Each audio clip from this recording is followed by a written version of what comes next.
বাটি গরম গরম ধোঁয়া ওড়ানো ঘুগনি, যেটা কিনা আদতেও একটি ধূপদানি। এর আগের মাটি তৈরির ভিডিওটিতে আমি বলেছিলাম যে এই মাটিটি আমি তৈরি করেছি ঠিকই, এরপরে সেটা দিয়ে আমি তোমাদের কাজ করে দেখাবো।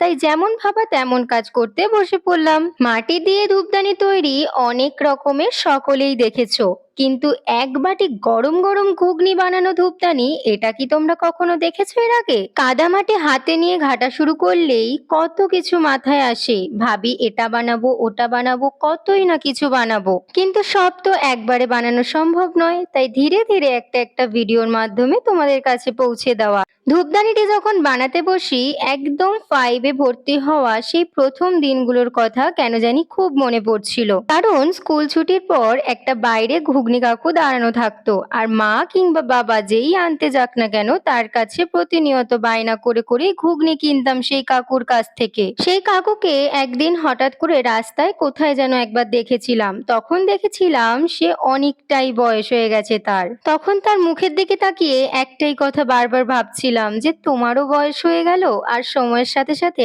আমরাও বড় হয়ে গেলাম। যাই হোক, আমরা সবসময় রাস্তাঘাট থেকে ঘুগনি কিনে না খেলেও মেলায় গেলে কম বেশি আমরা সকলেই খাই। আর তোমরাই আমায় জানিও যে এই গরম গরম ঘুগনির ধূপদানিটি তোমাদের ঠিক কেমন লাগলো, আমি ঠিক কতটা সঠিক করতে পেরেছি। আজকের মতো সবাইকে টাটা।